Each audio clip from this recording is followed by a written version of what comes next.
আমার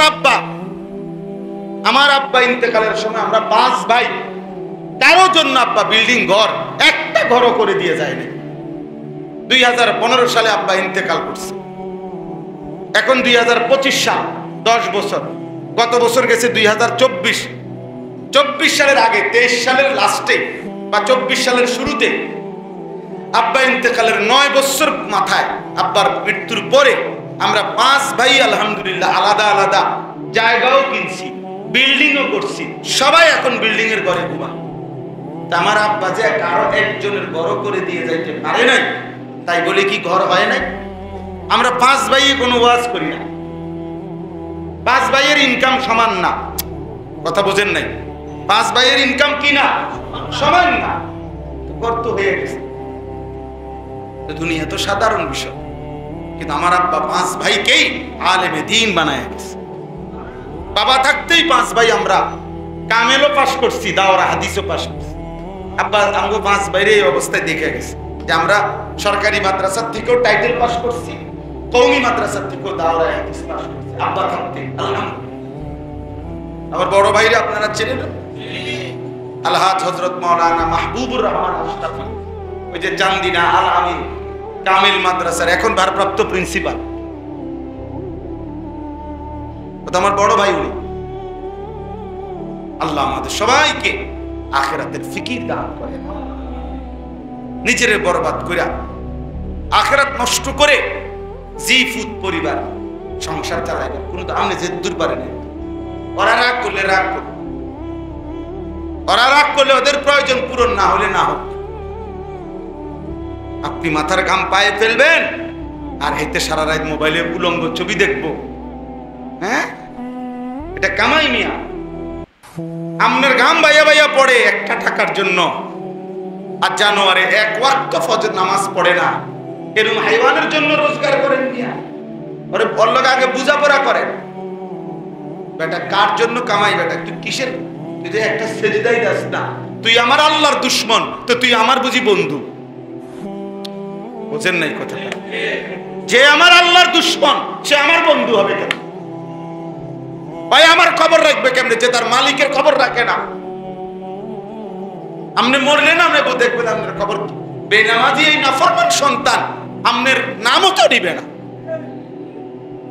আপনার কবরস্থানও তো যাবে, হয়তো জানেই না কবরস্থানে গিয়ে কি করতে হয়, হয়তো তাব্বা দিয়ে দেওয়া পারে না, কুল হুয়াল্লাহও পারে না, হয়তো আলহামদুলিল্লাহও পারে না, সে তো দুরূদ শরীফও পারে না।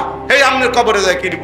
আলগা হুজুর দিয়া দোয়া, আরে কাবা শরীফের হুজুর এসে যদি আমনের জন্য বাপের জন্য দোয়া করে, আমনের ব্যথা আর কাবা শরীফের ইমাম সাহেবের ব্যথা সমান হবে না? আমি কথা বলেন না কেন? আমার বাপ যেদিন মরে ওই দিন আমার কলিজার ব্যথা কি আর কাবা শরীফের ইমাম সাহেবের ব্যথা সমান হবে? তাইলে তাইলে বলেন কেন নাফরমান সন্তান বানায় গেলাম? কেন নাফরমান সন্তানের জন্য সুদে ঘুষে কিস্তিতে মিথ্যা ধোঁকাবাজি করে নিজের আখিরাত? একে তো দেখে গেলাম ভাই একটা নামাজ পড়ে না, একটা ওয়াক্ত নামাজ পড়ে না, আমি তো চোখে দেখাই না, আমি তার লাগে রোজগার করে আমার আখিরাত বর্জন করব কেন? আখিরাত শেষ করলাম কি লাগে? যা বেটা ঠিক আছে, তুই আলাদা হ, তুই তোর মতো যা, তুই যেহেতু আল্লাহ চেনো না, রাসূল চেনো না, নামাজ খালি বেরো বেটা।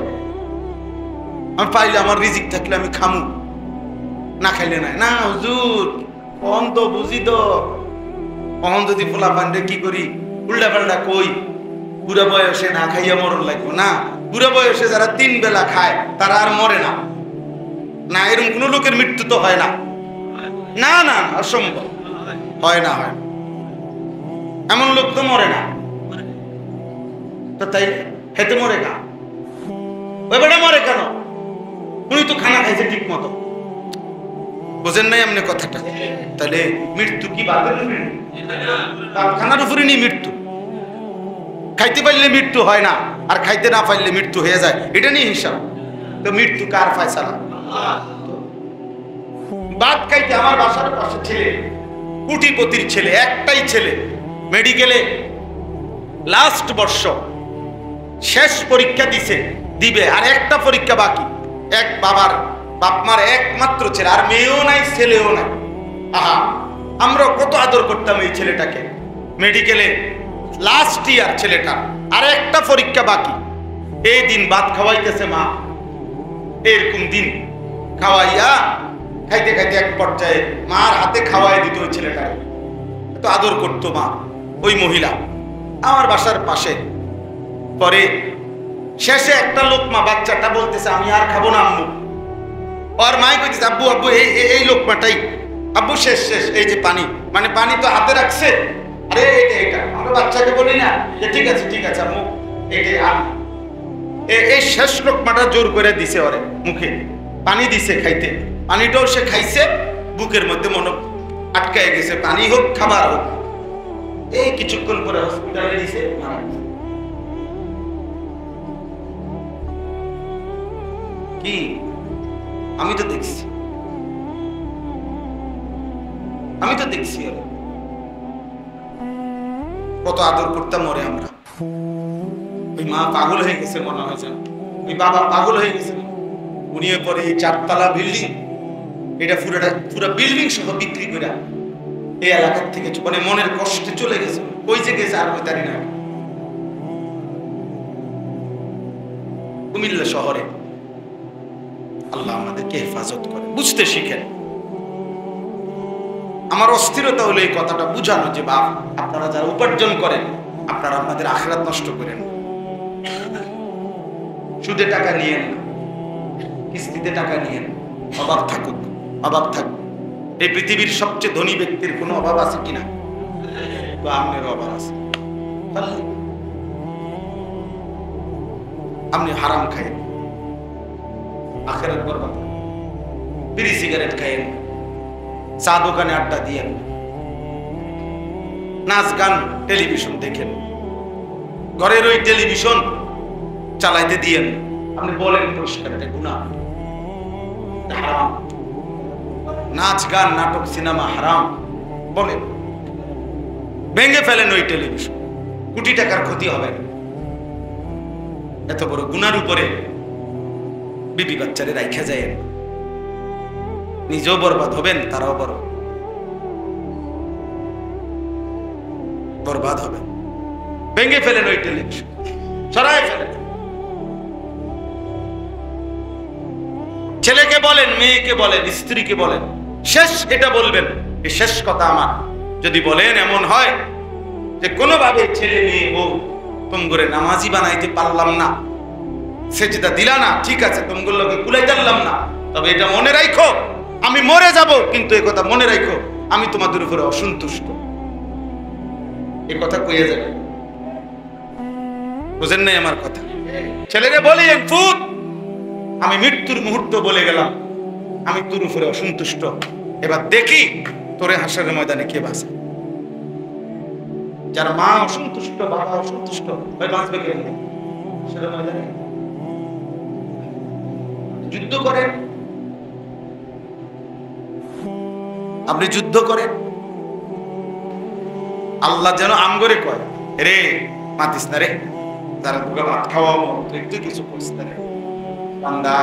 ঠিক আছে, তুমি নামাজ রোজা করো, তুমি যদি আবার মনে করো যে আল্লাহ হয় নামাজও পড়ে না, রোজাও রাখে না, হালাল হারামের কোনো পরোয়াও করে না, আপনি তারে কি বুঝে ভাত খাওয়াইতেছেন? আল্লাহ বলে অসুবিধা নাই, তো মাইত্র না। তারে কয়টা দিন, একটু সময়ের জন্য আমার একটু সময় দাও বান্দা, আমি কয়টা দিন ওরে খাওয়াই, আরে কয়টা বাদ দাও, বাদ দিতে খাওয়াই, খাইতে দাও, ঘুম যাইতে দাও, দুনিয়া ভোগ করতে দাও। ইন্না লাদাইনা আনকালাম ওয়া জাহিমা, আমি না আখিরাতে ওর জন্য রেখেছি ওই আগের অর্থ, আগুনের শিকল, আগুনের বেড়ি, আর জাহান্নামের ধাউ দাও আগুন। ওয়া তাআমান দা গুসসাতিন, কাঁটা যুক্ত খাবার, ওয়া আযাবান আলীমা, এবং বড় ভয়ানক আযাব। পরে বুঝাও, এখন খাও, এখন খাও, এখন খাও। এজন্য আবারও বলি, আমি আমার জীবন ভর, আমি না হয়তো আজকে আলহামদুলিল্লাহ আল্লাহর দয়া 21 বছর হবে ওয়াজের এই মাহফিল, ওয়াজের আমি সারাটা জীবন এটা বলি যে দুনিয়া ভোগ করা, দুনিয়াটা যদি আপনি 7 দেশের 7টা মহাদেশের বাদশাহ হন, প্রেসিডেন্ট হন, তামাম দুনিয়ার স্বর্ণরৌপ্যের খনিটাও যদি আপনার কাছে থাকে, পৃথিবীর সব সম্পদ, তবুও তেমন কিছু না। এটা দেখার বিষয়। এটা খুব নিয়ামতের কিছু না। आखिरत तक ऐसे रहे या वैसे रहे, वहां देखना फिर कैसे। এখানে এভাবে কিংবা ওইভাবে, সুখে কিংবা দুঃখে, রাতে কিংবা দিনে, আনন্দ কিংবা বেদনায়, দুঃখ কিংবা সুখে রয়েই গেলাম একভাবে না একভাবে। আসল দেখার বিষয় হলো वहां देखना फिर कैसे रहे, দেখার বিষয় হলো ওইখানে কেমন থাকবে, ওইখানে কেমন হবে কবর। বলেন আবু জাহেল ওই যে হিসাব কইলাম কত বছর, 1400। আচ্ছা, তো ইব্রাহিম আলাইহিস সালামের জামানার নমরুদ হইতে যে কত বছর, মুসা আলাইহিস সালামের জামানার ফেরাউন হইতে কত বছর, নূহ আলাইহিস সালামের জামানার ওই বেঈমান গুলো তারা কবরে আজকে কত বছর, কোন কুল কিনারা আছে? তাহলে আমরা আখিরাত পরে থন না, শুধু কবরটা আর এই দুনিয়াটা মিলা যে একজন। আচ্ছা, আমার দাদার বাপ অথবা আমার দাদার দাদা, উনি মনে করেন তো আমার দাদার দাদা উনি মাটিতে ছিলেন কতদিন, মাটিতে আছে কতদিন, মাটির নিচে। উনি যদি জমিনে থাকেন আজকে 60 বছর, তো মাটির নিচে দাঁড়িয়ে আছে 200 বছর। এর একটা হিসাব মিলান। আপনার দাদার বাপ আপনি মিলান, আপনার দাদার দাদারে আপনি মিলান। উনি জমিনে ছিল কতদিন, কবরে আছে আজকে কতদিন, সমান সমান না বেশি কবরে? অনেক অনেক বেশি, অনেক। এই কথাটা বুঝতে শিখেন যে মাটির উপরে আমি অল্প কয়েকদিন, শুধু কবরেই থাকতে হবে আমাকে, তার চাইতে শতগুণ বেশি হাসরের মাঠ। ওই সময় বলতেছিলাম এই যে কথার থেকে ছুটে গেছিলাম, ওলামায়ে কেরাম মুহাদ্দিসিনে কেরাম বলে 2 ফুঁর মাঝখানে, অর্থাৎ প্রথম ফু দিলে সব মাটির নিচে যাবে, দ্বিতীয় ফু দিলে হাসরের ময়দানে উঠবে। তাহলে এই শেষ যারা মারা যাবে, শেষ যেই মানুষগুলো ফু দিলে ইসরাফিল, তো মুহাদ্দিসিনে কেরাম বলে পরবর্তী ফুঁর আগে শুধু কবরেও হতে পারে, কোন কোন বর্ণনা হলো 40,000 বছর কবরেই থাকতে হবে।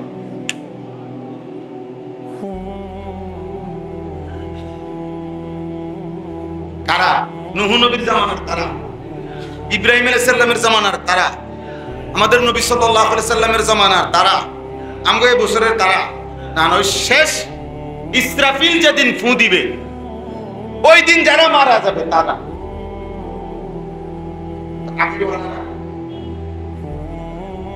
আগের ওনারা কতদিন ধরে কবরে আছে, এটার লোকে যুগ হবে না।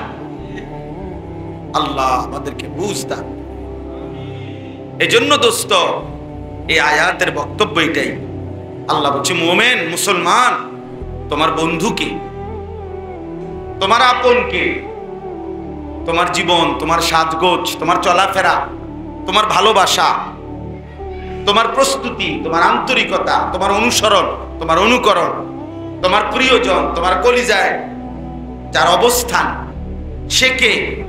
ইন্নামা ওয়ালিয়ুকুম, আল্লাহ বলেন হে ঈমানদারগণ, নিশ্চয়ই তোমাদের বন্ধু 1 নম্বরে কে? আল্লাহ।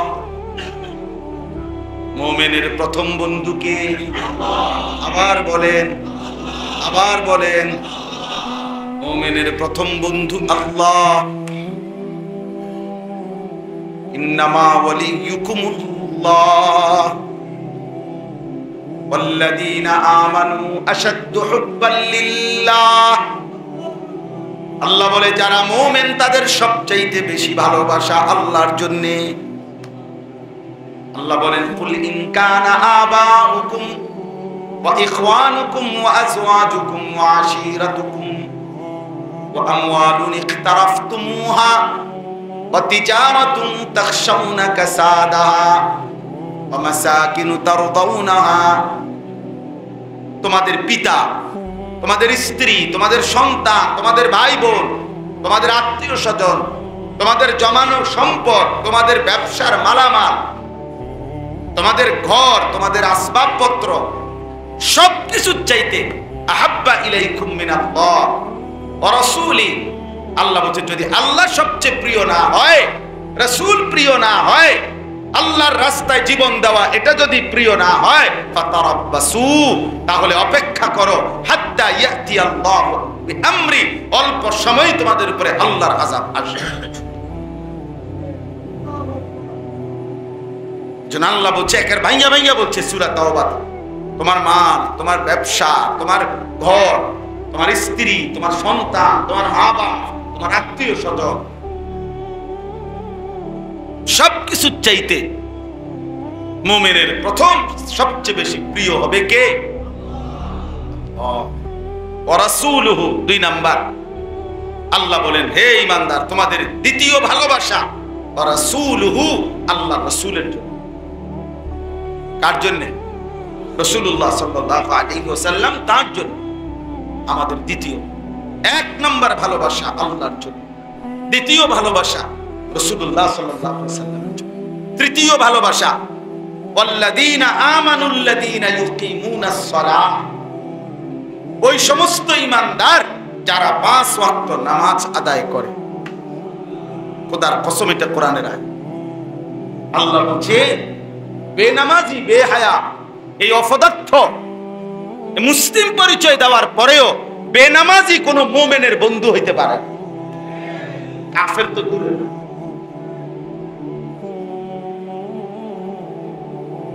মুমিনের বন্ধু হবে ওই মুমিন আল্লাযীনা ইউকিমুনাস সালাহ, যারা নামাজ আদায় করে, যারা নামাজ আদায় করে। এজন্য কোন ফাসিক যে নামাজি না, এরকম বেনামাজি, বেহায়া কোন ঈমানদারের বন্ধু হইতে পারে। ওয়া ইউতুনাস যাকাত, এবং যারা যাকাত আদায় করে, এমন মুমিন। আহুম রাকিউন, আল্লাহর প্রতি যারা অনুগত। এজন্য আল্লাহর নবী সাল্লাল্লাহু আলাইহি ওয়াসাল্লাম বলছেন, লা তুসাহিব ইল্লা মুমিনা, মুমিন ছাড়া কাউকে বন্ধু বানাবে না। ওয়ালা ইয়াকুল মালাকা ইল্লা তাকিয়ুন, ভালোবেসে মহব্বতে তোমার মাল মুত্তাকি ব্যতীত কাউকে খাওয়াবে না। কোন ফাসিককে মহব্বত করে কলজা দিয়া খাওয়াইবে না। এলাকার চাপে, ক্ষমতার চাপে, ভয়ে, আতঙ্কে, অথবা স্বাভাবিক সামাজিক সৌজন্যতা রক্ষার্থে এটা যদি কখনো কিছু খাওয়াইতে হয়, নিরুপায়, তো ঠিক আছে চললাম, কিন্তু কলজার যে ভালোবাসা, অন্তর দিয়ে ভালোবাসার খাবার, মেহমানদারি, এটা ঈমানদার ছাড়া, মুত্তাকি ছাড়া অন্য কেউ খাওয়ায়। আল্লাহ রাসূল সাল্লাল্লাহু আলাইহি ওয়াসাল্লাম এই জন্য মানুষের যত বিরোধিতাই করুক, আলেম ওলামাকে মানুষ কলজা দিয়ে খাওয়ায়। হ্যাঁ, কতজন কত টিটকারি মারে না, হুজুর আপনার আর কি কাম, একটা দাওয়াত খাওন। হ্যাঁ, জিগা হুজুর আজকে কয়টা মানে দাওয়াত, ওটার গাও চলে। অপদার্থ, তুই হাইটা বল যে দেশবাসী, এলাকাবাসী, আপনারা ওনাদের চাইতে, ইমাম সাহেবের চাইতে উপযুক্ত আমি, আপনারা ইমাম সাহেবকে না খাওয়াইয়া আমারে খাওয়ান। তুমি কইলে, তোমারে খাওয়াইলে আমার অসুবিধা কি? তুমি কইলে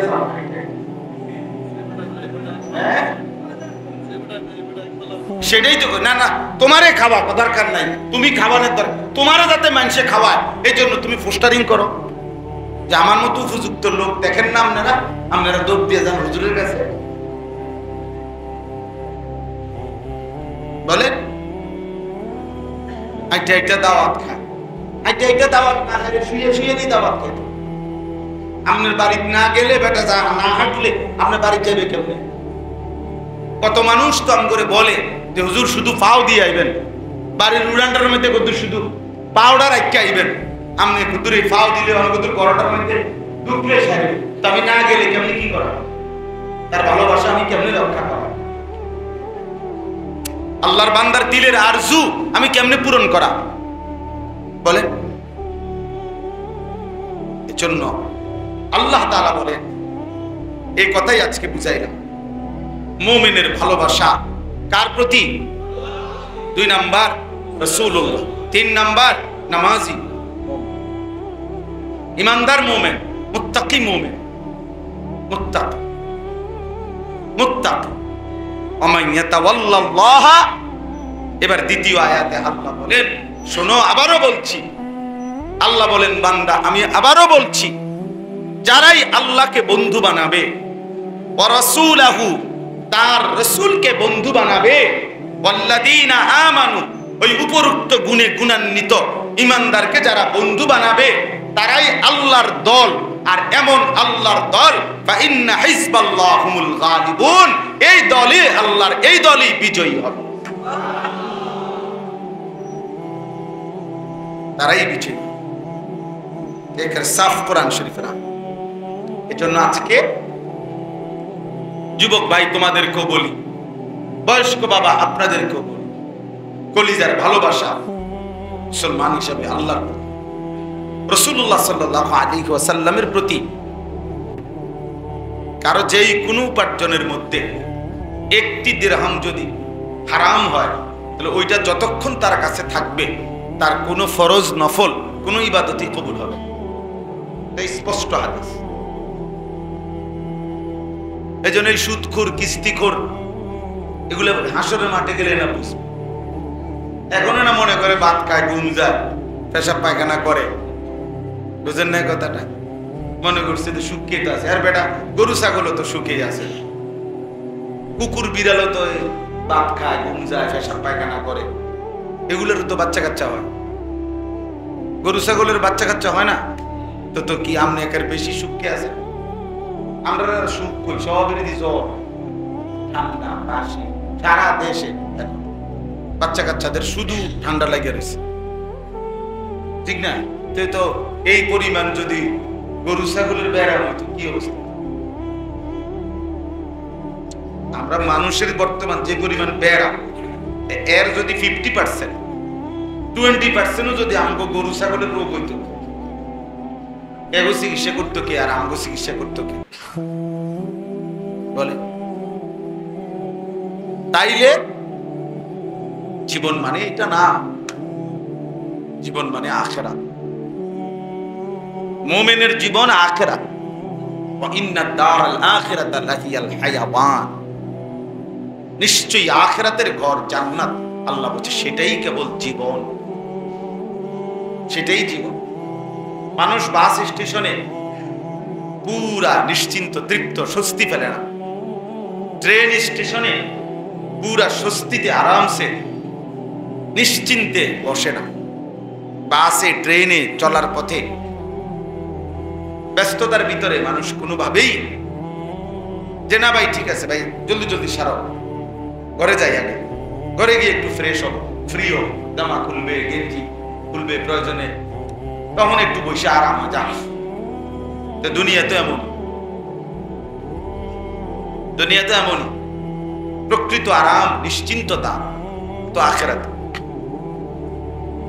দুনিয়া তো কোন রকম তাড়াহুড়া করে পার হওয়া। রাসূলুল্লাহ সাল্লাল্লাহু আলাইহি ওয়াসাল্লাম বলছেন, কারাকিবিন ইস্তাযাল্লা তাহতা শাজারাতিন সুম্মা রাহা ওয়া তারাকা। দুনিয়ার সাথে আমি রাসূলের উদাহরণ ওই পথিকের মতো, যে পথিক কোন সফরে রওনা দিচ্ছে, তো প্রচন্ড রৌদ্র আর গরমের কারণে মাঝখানে সে একটি গাছের নিচে ছায়ার জন্য একটু সময় বসছে। তো কিছুক্ষণ গাছের ছায়ায় সে যখন ঠান্ডা ঝিরঝিরে বাতাস গায়ে লাগছে, একটু ঠান্ডা হইছে, তো একটু পরেই আবার আপন গন্তব্যে রওনা হয়ে গেছে। গাছটা গাছের জায়গাতে কি রয়ে গেছে। আল্লাহ নবী সাল্লাল্লাহু আলাইহি সাল্লাম বলেন, দুনিয়াও ঠিক এরকম। মূলত আমি আখিরাতের গন্তব্যে যাচ্ছি, তো মাঝখান দিয়ে দুনিয়ায় অল্প একটু সময় আমারে পার করতে হবে, অপেক্ষা করতে হবে। এই জন্যই গাছের নিচের ছায়ার মতো কিছু সময়ের জন্য দুনিয়া অবস্থান করলাম, তারপরে আমি আমার আপন গন্তব্য আখিরাতের দিকেই রওনা হই। এই জন্য দুনিয়ায় থাকেই কতক্ষণ, শুধু কবরেই আছে কতক্ষণ। মনে করেন আমাদের নবী সাল্লাল্লাহু আলাইহি ওয়াসাল্লাম তিনি মক্কা থেকে মদিনায় হিজরত করেছেন যে বছর, ওই থেকে নিয়ে এখন পর্যন্ত হলো 1447 হিজরি। তাহলে 1447 বছর রানিং।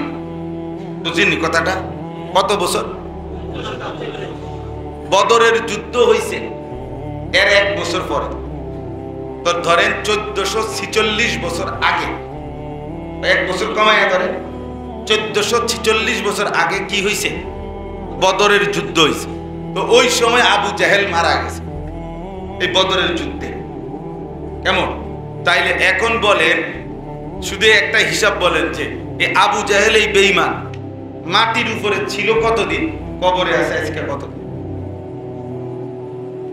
হিসাবটা বলেন, বুঝছেন না হিসাবটা? তাহলে মাটির উপরে আসিল নাহলে 60 বছর ধরে নিলাম, না তো 70 বছর। তার বয়স কি 900 বছর আছিল? তার বয়স কি 600 বছর আছিল? 60-70 বছর। তাহলে মাটির উপরে তো সে ছিল 60-70 বছর, শুধু কবরেই আছে এখনো 1446 বছর। এবার কিয়ামত হবে কোন দিন কেউ জানে না। আরো পার হইব কতদিন? এরপরে ইসরাফিল ফু দিলে আবার আরেকবার ফু দিতে মাঝখানে একটা ব্যবধান আছে। প্রথম ফু দিলে মাটির উপরে সব মাটির নিচে চলে যাবে, একেবারে মানুষ সহ সব। আরেকবার ফু দিলে সব কবর থেকে হাসরের মাঠে দাঁড়াবে। তো মুহাদ্দিসিনে কেরাম বলেন, উলামায়ে কেরাম, কোন কোন বর্ণনা এটা যে ওই বেটা এই মোবাইলটা লইয়া নামো, মোবাইলটা নামো, এমনি শুনো বেটা, ফালতু কথা। 24 ঘন্টা এই এক অসভ্য জিনিস নিয়ে জীবন শেষ, জীবনটাই বানায় ফেলছে এটা। পাগল নেশা। কেন উঠায় ছবি, কি উঠায়? এই ইন্ডিয়া উঠায়, ইন্ডিয়া ডিলিট করে, ইন্ডিয়া উঠে, ইন্ডিয়া আবার মুছালায়। পাগলও উঠায়, ছাগলও উঠায়, গরু, হাঁস, মুরগি, কুকুর, বিড়াল, বেড়া, বেড়ি, জোয়ান, বুড়া, সাদা, কালা, চিকন, মোটা, জিডা ফাইডাও। এটা কি পাগল মাতাল ছেলেবেলেদের চেহারা সুরত দেখলে মানে এগুলা কি ছবি উঠা, কিন্তু যেটা পাইবে এইটা একের যেটা পাইবে। একটা লোক ফিসলা খাইয়া গেছে, সবাই 2000 মানুষ। যে দেখেন পৃথিবীবাসী, অত্যন্ত গুরুত্বপূর্ণ বিষয় আপনাদের জানা উচিত, একজন মানুষ ফিসলা খায় কিভাবে। এটা যদি আপনারা না জানেন, আগামীতে আপনারা কিভাবে ফিসলা খাইবেন বলেন সুবহানাল্লাহ। এটা তো শিকার দরকার আপনারা। আফসোস, দুর্ভাগ্য একটা। এই সেদিন পত্রিকায় আসছে যে ওই যে যেই নোয়াখালীতে একজন প্রবাসীর যে পরিবারের 7 জন মানুষ পানিতে ভাইসা গেছে, মাইক্রোটা, আহা কি হৃদয় বিদারক। ওই লোক একটা কথা বলছে, আমি কত শত মানুষকে ডাকলাম একটু ধরবার জন্য, সবাই ছবি উঠে গেছে। এটা বলছে এই লোক, হাজার হাজার মানুষ সবাই ছবি উঠে গেছে, সবাই। আরে মানুষ কেন ছবি উঠে? আচ্ছা, এতগুলো মানুষ ধরিলে কিছু তো, একটা মানুষ হয়তো, 2টা মানুষ, আরো 2টা মহিলা বাঁচ। আল্লাহরই ফয়সালা, যা তা তো আল্লাহরই ফয়সালা। কিন্তু আমাদের বাহ্যিক কথা। আরো একবার 1-2 বছর আগে আপনার খুব সম্ভব ওই ফেরি ডুববা গেছে এই আরিচা পাটুরিয়া ঘাটে। তো ফেরির মধ্যে ট্রাক, লরি, এগুলো সহই তো ডুববা। এই ট্রাকওয়ালা, ট্রাকের মালিক, ট্রাকের ড্রাইভার, এও আমি সাক্ষাৎকারটা দেখছি পত্রিকা।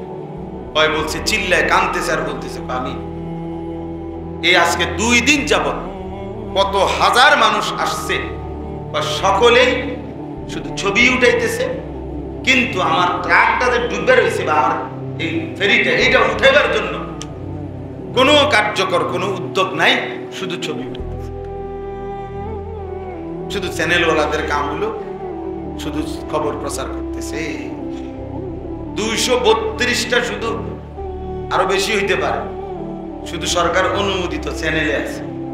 আর এগুলা তো এরা তো সবাই একটা একটা চ্যানেল। এরপরে আবার মোবাইল ছেলেরা, যার হাতে একটা মোবাইল আছে, উনি একজন সাংবাদিক, উনি একজন বুদ্ধিজীবী, উনি দেশবাসীরে প্রতিদিন ঘন্টায় ঘন্টায় বুদ্ধি দেন। এই যে ডক্টর ইউনূস সহ ওনারা, বা অমুকে কি করবে, তমুকে কি, প্রত্যেকেই বুদ্ধি দিতে আছে, কিন্তু কাজ করার জন্য কেউ রেডি না, কারো হাতে সময় না বুদ্ধি দিতে। আলহামদুলিল্লাহ, পৃথিবীর এত বুদ্ধি, 800 কোটি মানুষের মধ্যে বিশ্বের সবচেয়ে বেশি বুদ্ধিজীবী বাংলাদেশ। একেবারে খনি, ডাইরেক্ট খনি, বুদ্ধিজীবীর খনি। জেন দিয়ে আপনি লারা দিবেন বাংলাদেশের যেই কোনো জেলায়, যেই কোনো গ্রাম, আপনি শুধু লারা দিয়ে যান, বুদ্ধি গড়গড়াইয়া বাইরে।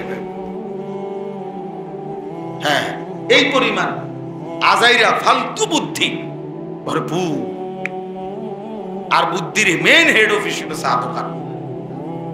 চা দোকানে যাইবেন, আল্লাহ দেখবেন অনবরত বুদ্ধি দিতে আছে। কে কারে বুদ্ধি দেয়, কে হনে কার কথা। আফসুস জাতি, আফসুস ছেলেরা, আফসুস।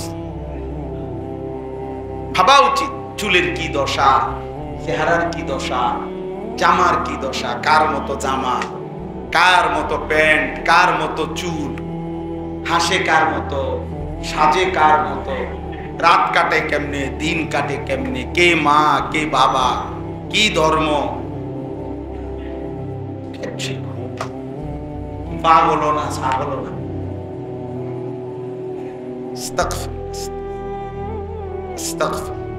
একেবারেই লাওয়ারিস। অনেক ছেলে পেলেছে, দেখলে বোঝা যায় চলাফেরা মূলত তার কোনো অভিভাবক নেই, বেওয়ারিস আর কি, লাওয়ারিস। তার মূলত কোনো অভিভাবক কিচ্ছু নাই, নিজে নিজেই একা একাই বুদ্ধি, এই নিজের মতোই চল। যেই মাসে যেমন মন চায় চুল, যখন যেই জামা ভাল লাগে, যখন যেই শার্ট ভাল লাগে, যখন যেটা ভাল লাগে, যখন যেই চেহারা কাটিং, যখন যেটা ভাল। তার তো মাই নাই, তার তো বাপে নাই, তার তো কোনো সৃষ্টিকর্তাই নাই, তার তো কোনো নবী নাই, তার তো কোনো দিন নাই, ধর্ম নাই, তার তো কোনো শরীয়ত নাই। তার উপরে কর্তৃত্ব প্রভাব বিস্তার করার মতো তো কারো ক্ষমতাই নেই। সে তো বুঝাইছে আমি আজাদ, আমি মুক্ত, আমি স্বাধীন, আমি জন্তু জানোয়ারের মতো, আমার কোনো নিয়ম কানুন। এটা জীবন হইতে পারে না, কমপক্ষে এটা মানুষের জীবন নয়, ইনসানের জীবন নয়, ইনসানের জীবন। আল্লাহ তাআলা কোরআনুল কারীমের মধ্যে বলছেন আমি মানুষকে সৃষ্টি করেছি। আবার আল্লাহ তাআলা এর পরের আয়াতে বলছে আমি সৃষ্টি যেমন আমি করেছি, আবার আমি চলার পথ,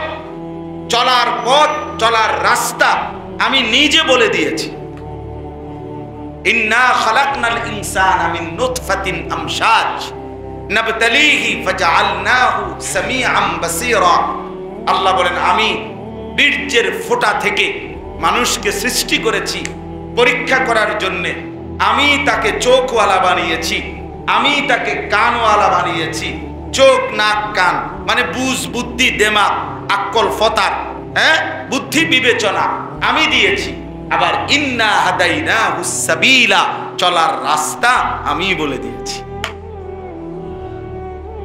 আল্লাহ যেন বললেন সৃষ্টিও আমি করেছি, হায়াতও আমি দিয়েছি, চোখ নাক কান অঙ্গ প্রত্যঙ্গ আমি দিয়েছি, সময়ও আমার দেওয়া, সুস্থতাও আমার দেওয়া, রাত দিনও আমার দেওয়া, তুমিও আমার, তোমার জিন্দেগিও আমার, তোমার সময়ও আমার, তোমার শরীরও আমার, তোমার সুস্থতাও আমার। তোমার জন্য আমি আল্লাহ গন্তব্য কি, করণীয় কি, বর্জনীয় কি, করবা কি, ছাড়বা কি, উচিত কি, অনুচিত কি, সব আমি বলে দিয়েছি।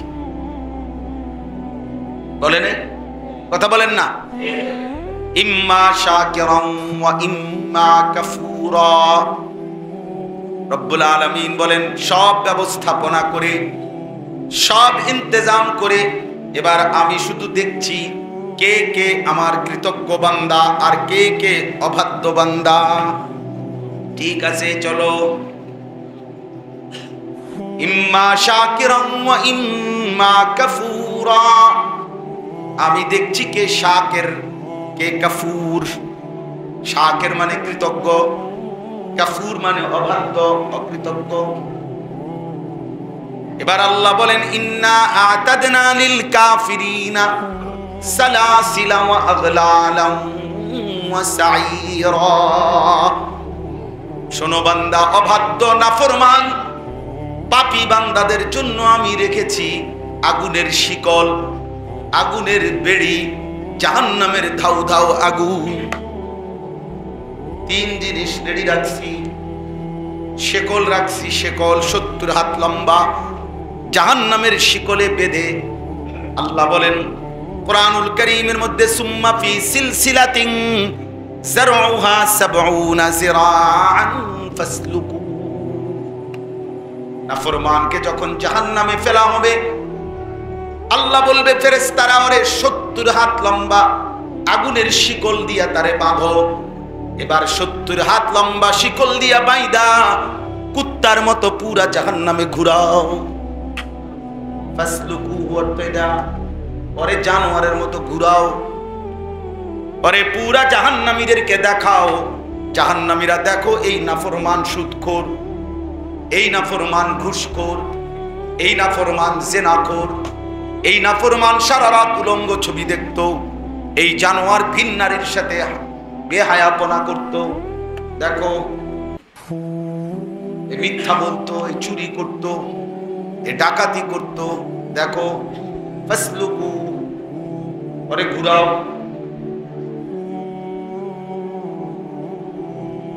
হ্যাঁ, ইন্না জাআলনা ফি আনাকিহিম আগলালান ফাহিয়া ইলাল আদকানি ফাহুম মুকমাহুন। কোথায় এটা? কোন সূরা? সূরা ইয়াসিনে না? শুরু দিয়ে না, ইন্না জাআলনা ফি আনাকিহিম আগলালান ফাহিয়া ইলাল আদকানি ফাহুম মুকমাহুন। আল্লাহ বলেন এইভাবে এই দুইটা হাতের এই দুইটারে এখান দিয়ে ঠেলা দিলে আর এমনে বাঁধলে, এইভাবে বেড়ি, জাহান্নামের বেড়ি দিয়ে আল্লাহ বলেন নাফরমান কিভাবে বাঁধা হবে। আর লক্ষ কোটি বছরে বেঈমান একবারও চোখ নিচের দিকে নামাইতে পারবে। আর এটা নিচের দিকে আনবো কেমনে? বুঝেন না? এটা তো এমনি বাঁধা। ইন্না জাআলনা ফি আনাকিহিম আগলালান, আমি তার কাঁধে বেড়ি পরিয়ে দেব। ফাহিয়া ইলাল আদকানি ফাহুম মুকমাহুন, ওই বেড়িটা থুতনি পর্যন্ত এসে লাগবে। ফাহুম মুকমাহুন, ঊর্ধ্বমুখী হয়ে থাকবে। ওই নাফরমান আর কোনদিন মাথা নোয়াইতে পারবে না। আজ তো দুনিয়ায় বলছিল কুল্লিল মুমিনিনা ইয়াগুদ্দু মিন আবসারিহিম, আজ তো দুনিয়ায় বলছিল মুমিন হারাম থেকে, ভিন নারী থেকে চোখ নামাও। আজকে তো সম্ভব ছিল, সেদিন আর সুযোগ হবে না। কোরআন শরীফের আয়াত আপনি কালকে বুঝে দেন। সূরা ইয়াসিন আপনারা অনেকে পড়ছেন না? এইটা সূরা ইয়াসিনের আয়াত চাচা, একটা শুরু দিয়া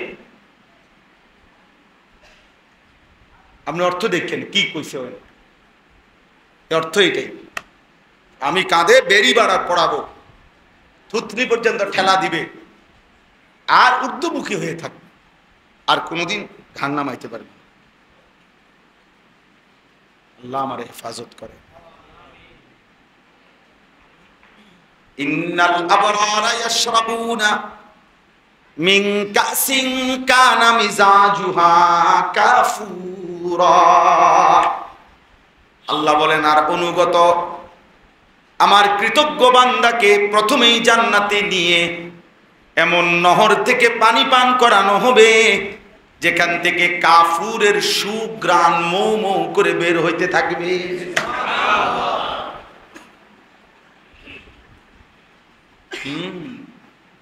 আইনান ইয়াশরাবু বিহাল মুকাররাবুন, ওয়ায়ুফাজ্জিরুনাহা তাফজীরা।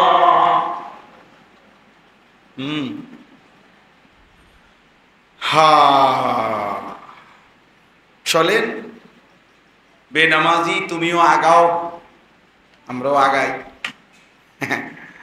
চলো, ভাত খাইয়েই তো আগাইতে আসো, আমরাও ভাত খাইয়েই আগাই, কোনো চিরা খাই না। বেকুব, তুই কোনো ভাতের লগে খুব বেশি তরকারি খাস না, নাফরমান। এই যে ছেলেবেলে যেগুলা নামাজ পড়ো না, অসভ্য, এই জানোয়ার, তুই বেটা কোনো অতিরিক্ত কিছু ভোগ করস না, হাইওয়ান। আল্লাহকে সেজদা দাও না কেন? মানুষ না জানোয়ার বেটা, তুই মানুষ না কুত্তা বেটা, তুই সেজদা দিবি না কেন? হাইওয়ান। মুসলমানের ঘরে জন্ম নাও নাই? তোর মা মুসলমান না? তোর বাপ মুসলমান না? তোর 12 বছর মুসলমানের পরিবারে বড় হয় নাই, তো আল্লাহকে ভুললি কেন? আল্লাহকে ভুললি কেন? যা, কোন শয়তান তোকে আল্লাহ ভুলাই দিল? হাইওয়ান। মাকে চিনো, খালারে চিনো, সাসারে চিনো, জ্যাঠারে চিনো, মামাকে চিনো, ফুপাকে চিনো, শালারে চিনো, দুলাবাইরে চিনো, রাত চিনো, দিন চিনো, বেড়া চিনো, বেড়ি চিনো, আল্লাহ চিনো না কেন? হ্যাঁ, আল্লাহ চিনো না কেন? এই বেনামাজি, বলো, দাঁড়া বেটা, বেনামাজি গুলা দাঁড়া, আর নয় তো বাইরে বেটা, বের হয়ে যা মালিকের ঘর থেকে, না ফরমান। কোন লজ্জায় আল্লাহর ঘরে ঢুকলি? সারাদিনে এক ওয়াক্ত নামাজ পড়ো নাই যারা, কারণটা কি ছিল? হাইওয়ান, কেন নামাজ পড়লা না? কেন সাজদা দিলা না? তুই মানুষের বাচ্চা না? রাস্তার কুত্তা না সেজদা দেয় না, ইমানদার কেমনে সেজদা দেয়? মুসলমানের বাচ্চা কেমনে সেজদা না দিয়ে থাকে? শরীরটার মধ্যে পেশাবের গন্ধ, না পেশাব করে ঠিক মতো পাক হয়, না পায়খানা করে ঠিক মতো পাক হয়। ওইটা কি পাগল ছাগল নাকি? পাক পবিত্রতার কোনো ধার ধারে না। চুল কিতা, চেহারা কিতা, আড়ে কেমনে, আসে না কান্দে, কিছু বোঝা যায়। মানুষ না প্লাস্টিক, কিছুই। এটা জীবন হলো? একটা কথা হলো মিয়া, জীবনের একটা সৌন্দর্য থাকবে না?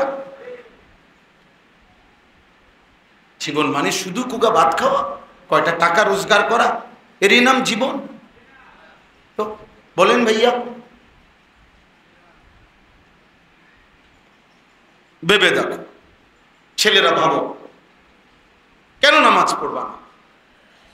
সমস্যা কোথায়? তোমারে কোন শয়তানে কামড়াইছে? কোন জানোয়ারে কামড়াইছে তোমারে? তুমি সেজদা দিবা না? সমস্যা কি তোমার বলো? আল্লাহর ফেরেশতা যদি একটা লাথি দেয় কি করবা তখন? একটা আছাড় দেয় যদি, কি করবা তখন?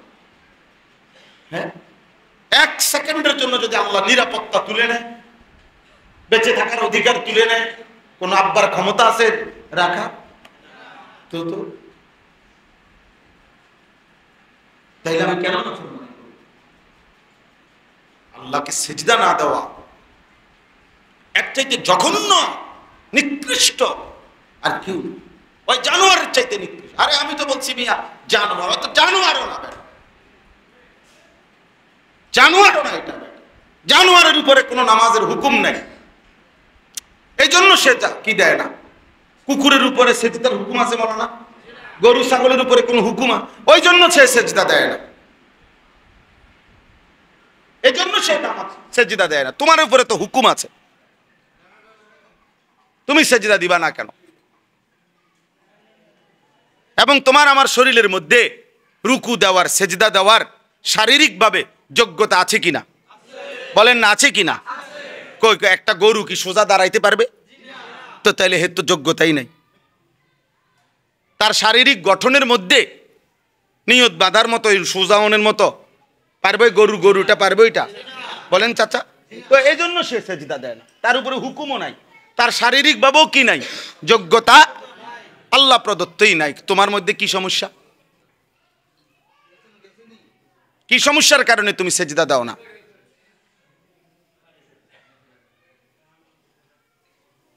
আজ ওনারা ভাই আপনারা শুনেন, এই জন্য ভাইয়া গরম লাগুক, গরম লাগলে কোনো মানুষ মরে যায় না, ঠিক আছে না? গরম লাগলে এই প্রতি ফোঁটা ঘাম আল্লাহর জন্য, আল্লাহর জন্য না। এখন আল্লাহর কথা শুনতে গিয়েই তো ঘাম ঝরতেছে, ইনশাআল্লাহ প্রতি ফোঁটায় গুনাহ মাফ হবে, প্রতি ফোঁটাই গুনাহ মাফ হবে, প্রতি নিঃশ্বাসে নিঃশ্বাসে গুনাহ মাফ হবে ইনশাআল্লাহ। কারণ আমার আল্লাহর জন্য আমি ঘাম ঝরাইতেছি, আল্লাহর জন্য। এই জন্য বললাম আমি আল্লাহকে আমরা ভুলে গেলাম কেন? রাসূলুল্লাহ সাল্লাল্লাহু আলাইহি ওয়াসাল্লাম তিনি আমার প্রিয় হবে না কেন? আমি যে আয়াত পড়ছি প্রিয় ভাই, এই আয়াতের মূল বক্তব্য এটা। আল্লাহ বলতে চাইছে তুমি মনে রাখো বান্দা, তুমি কিন্তু মুমিন, তুমি মুসলমান, তোমার বন্ধু আল্লাহ, তোমার বন্ধু রাসূলুল্লাহ, তোমার বন্ধু নামাজি মুমিন। এই আয়াত আল্লাহ এটা বলছে। এই কথার বলার জন্য এত শক্ত কথা বল। আমি ইমানদার, আমি মুসলমান। আমরা এখানে সবাই মুসলমান না? বলেন না? ছেলেরা বলো না ভাই? তাই না? আমি শুরুতে এই জন্য বলছি, আমরা আলহামদুলিল্লাহ এতটুকু যে আমরা তো কেউ ইসলামের পরিচয় দিয়ে আমাদের অতৃপ্তি নাই তো, মানে আমরা লজ্জিত যে আমি যে মুসলমান এই কারণে। বলো একটা ছেলে বলো ভাই, তাইলে বাবা বল, তাহলে কি কারণ থাকতে পারে? যদি তোমার মুসলমানের পরিচয় তুমি লজ্জিতই হও তো ছেড়ে দাও, না না ছেড়েই দাও, তাইলে তুমি অন্য ধর্মে চলে যাও, নিজেকে মুক্ত ঘোষণা করো। আমি এরকম ছাত্র দেখছি, উচ্চশিক্ষিত ছেলে, আমি নিজে কথা বলছি, 4টা ছেলের সাথে একবার 1 ঘন্টা কথা বলছি। ওরা পরিষ্কার বলছে বাবা মা মুসলমান, ওরা পরিষ্কার বলছে হুজুর সৃষ্টিকর্তা বলতে কিছু আছে, এটা আমি টোটালি বিশ্বাস করি। বাহ, আল্লাহ তাআলা বলছে ঠিক আছে, তবু আমি তোকে খাইতে দেব, খা, ভাত খা, তবুও ঘুম পাড়াবো, দুনিয়া ভোগ করতে দেব না ফরমান, শুধু আখিরাতে বোঝাপড়া হবে। বোঝাপড়া হবে কোথায়? এখন খাই। ওয়াদারনি ওয়াল মুকাদ্দিবিনা উলিন নি'মাতি ওয়া মাহিলহুম কালিলা। আল্লাহ বলে বান্দা মিথ্যাবাদী নাফরমানদেরকে একটু দুনিয়া সময় দাও।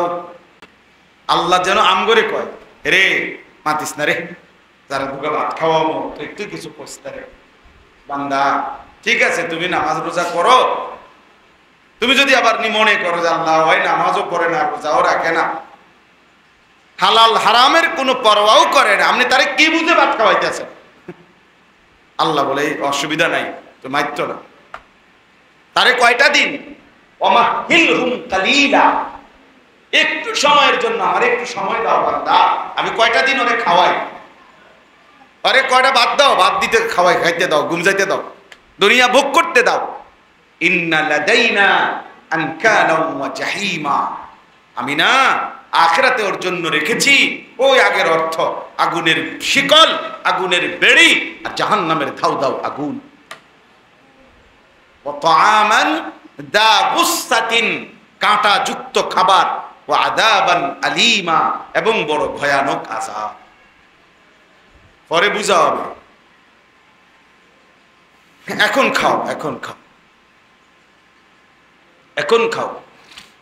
এজন্য আবারও বলি, আমি আমার জীবন ভর, আমি না হয়তো আজকে আলহামদুলিল্লাহ আল্লাহর দয়া 21 বছর হবে ওয়াজের এই মাহফিল, ওয়াজের, আমি সারাটা জীবন এটা বলি যে দুনিয়া ভোগ করা, দুনিয়াটা যদি আপনি 7 দেশের 7টা মহাদেশের বাদশাহ হন, প্রেসিডেন্ট হন, তামাম দুনিয়ার স্বর্ণরৌপ্যের খনিটাও যদি আপনার কাছে থাকে, পৃথিবীর সব সম্পদ, তবুও তেমন কিছু না। এটা দেখার বিষয়। এটা খুব নিয়ামতের কিছু না। आखिरत देखा ऐसे रहे या वैसे रहे, वहां देखना फिर कैसे रहे। এখানে এভাবে কিংবা ওইভাবে, সুখে কিংবা দুঃখে, রাতে কিংবা দিনে, আনন্দ কিংবা বেদনায়, দুঃখ কিংবা সুখে রয়েই গেলাম একভাবে না একভাবে। আসল দেখার বিষয় হলো वहां देखना फिर कैसे रहे, দেখার বিষয় হলো ওইখানে কেমন থাকবে, ওইখানে কেমন হবে কবর। বলেন আবু জাহেল ওই যে হিসাব কইলাম কত বছর, 1400।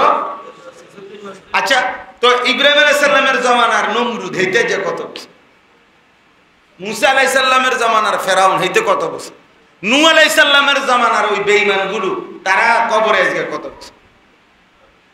কোন কুল কিনারা আছে? তাহলে আমরা আখিরাত পরে থন না, শুধু কবরটা আর এই দুনিয়াটা মিলান যে একজন, আচ্ছা আমার দাদার বাপ অথবা আমার দাদার দাদা উনি মনে করেন, তো আমার দাদার দাদা উনি মাটিতে ছিলেন কতদিন, মাটিতে আছে কতদিন, মাটির নিচে। উনি যদি জমিনে থাকেন আজকে 60 বছর, তো মাটির নিচে দাঁড়িয়ে আছে 200 বছর। এরকম একটা হিসাব মিলান। আপনার দাদার বাপ আপনি মিলান, আপনার দাদার দাদারে আপনি মিলান, উনি জমিনে ছিল কতদিন, কবরে আছে আজকে কতদিন, সমান সমান না বেশি কবরে? অনেক বেশি, অনেক বেশি, অনেক। এই কথাটা বুঝতে শিখেন যে মাটির উপরে আমি অল্প কয়েকদিন, শুধু কবরেই থাকতে হবে আমাকে, তার চাইতে শতগুণ বেশি তা হাসরের মাঠ। ওই সময় বলতেছিলাম এই যে কথার থেকে ছুটে গেছিলাম, ওলামায়ে কেরাম মুহাদ্দিসিনে কেরাম বলে 2 ফুঁর মাঝখানে, অর্থাৎ প্রথম ফুঁ দিলে সব মাটির নিচে যাবে, দ্বিতীয় ফুঁ দিলে হাসরের ময়দানে উঠবে।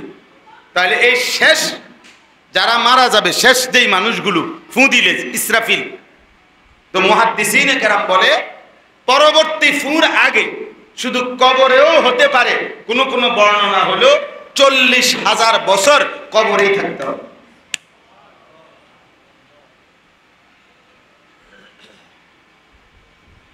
কারা? নূহ নবীর জামানার তারা, ইব্রাহিম আলাইহিস সালামের জামানার তারা, আমাদের নবী সাল্লাল্লাহু আলাইহি সাল্লামের জামানার তারা, আমগো এই বছরের তারা না। ওই শেষ ইসরাফিল যেদিন ফুঁ দিবে ওই দিন যারা মারা যাবে তারা।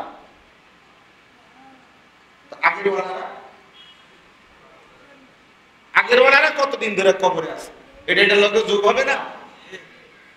আল্লাহ আমাদেরকে বুঝ দান করে।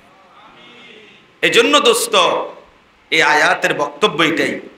আল্লাহ বলছে মুমিন মুসলমান তোমার বন্ধুকে, তোমার আপনকে, তোমার জীবন, তোমার সাজগোজ, তোমার চলাফেরা, তোমার ভালোবাসা, তোমার প্রস্তুতি, তোমার আন্তরিকতা, তোমার অনুসরণ, তোমার অনুকরণ, তোমার প্রিয়জন, তোমার কলিজায় যার অবস্থান, সে কে? ইন্নামা ওয়ালিয়ুকুম, আল্লাহ বলেন হে ইমানদারগণ নিশ্চয়ই তোমাদের বন্ধু 1 নম্বরে কে? আল্লাহ। মুমিনের প্রথম বন্ধু কে? আবার বলেন, আবার বলেন, মুমিনের প্রথম বন্ধু আল্লাহ। ইন্নামা ওয়ালিয়ুকুমুল্লাহ ওয়াল্লাযীনা আমানু আশাদ্দু হুব্বাল লিল্লাহ। আল্লাহ বলে যারা মুমিন তাদের সবচাইতে বেশি ভালোবাসা আল্লাহর জন্য।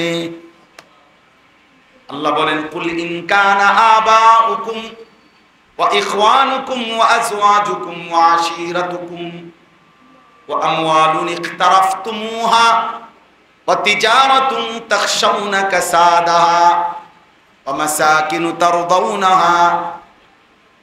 তোমাদের পিতা, তোমাদের স্ত্রী, তোমাদের সন্তান, তোমাদের ভাই বোন, তোমাদের আত্মীয় স্বজন, তোমাদের জমানো সম্পদ, তোমাদের ব্যবসার মালামাল, তোমাদের ঘর, তোমাদের আসবাবপত্র সবকিছুর চাইতে আহাব্বা ইলাইকুম মিনাল্লাহ ওয়া রাসূলি, আল্লাহ বলছে যদি আল্লাহ সবচেয়ে প্রিয় না হয়, রাসূল প্রিয় না হয়, আল্লাহর রাস্তায় জীবন দেওয়া এটা যদি প্রিয় না হয়, ফাতারাব্বাসু, তাহলে অপেক্ষা করো, হাত্তা ইয়াতি আল্লাহু বিআমরি, অল্প সময় তোমাদের উপরে আল্লাহর আযাব আসবে। যেন আল্লাহ বলছে, একের ভাইয়া ভাইয়া বলছে সূরা তাওবা, তোমার মাল, তোমার ব্যবসা, তোমার ঘর, তোমার স্ত্রী, তোমার সন্তান, তোমার মা বাবা, তোমার আত্মীয় স্বজন, সবকিছুর চাইতে মুমিনের প্রথম সবচেয়ে বেশি প্রিয় হবে কে? আল্লাহ ওয়া রাসূলুহু। 2 নাম্বার আল্লাহ বলেন, হে ঈমানদার, তোমাদের দ্বিতীয় ভালোবাসা ওয়া রাসূলুহু, আল্লাহ রাসূলের জন্য। কার জন্য? রাসূলুল্লাহ সাল্লাল্লাহু আলাইহি ওয়াসাল্লাম, তার জন্য আমাদের দ্বিতীয় 1 নাম্বার ভালোবাসা আল্লাহর জন্য, দ্বিতীয় ভালোবাসা রাসূলুল্লাহ সাল্লাল্লাহু আলাইহি ওয়াসাল্লামের জন্য, তৃতীয় ভালোবাসা ওয়াল্লাযীনা আমানুল্লাযীনা ইউকিমুনাস সালাহ, ওই সমস্ত ঈমানদার যারা 5 ওয়াক্ত নামাজ আদায় করে। খোদার কসম, এটা কোরআনের আয়াত।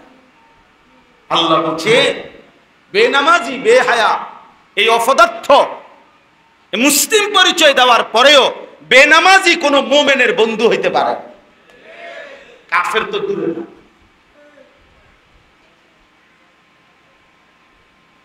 মুমিনের বন্ধু হবে ওই মুমিন আল্লাযীনা ইউকিমুনাস সালাহ, যারা নামাজ আদায় করে, যারা নামাজ আদায় করে।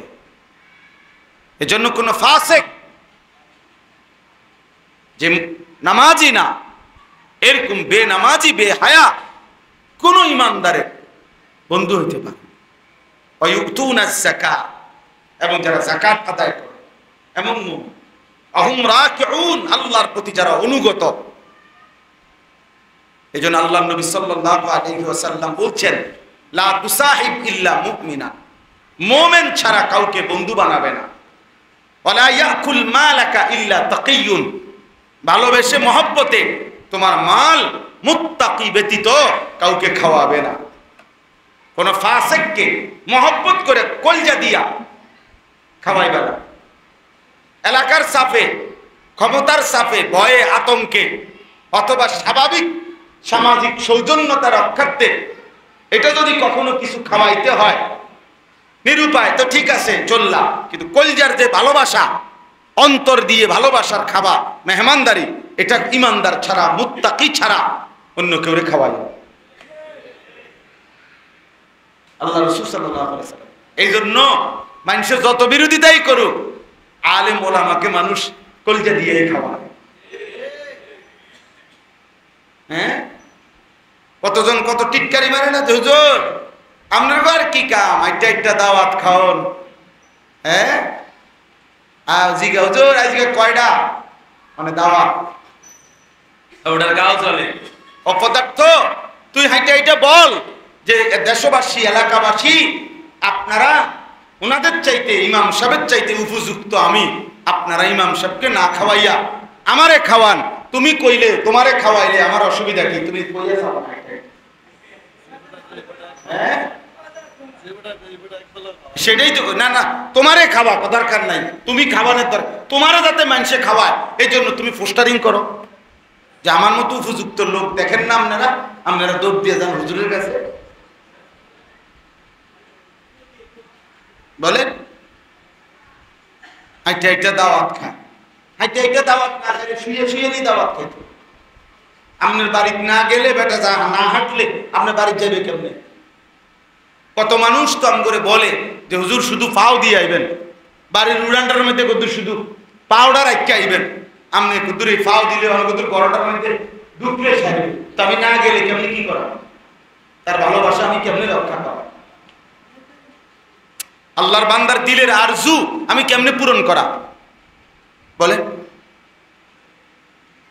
এজন্য আল্লাহ তাআলা বলে, এই কথাই আজকে বুঝাইলাম, মুমিনের ভালোবাসা কার প্রতি?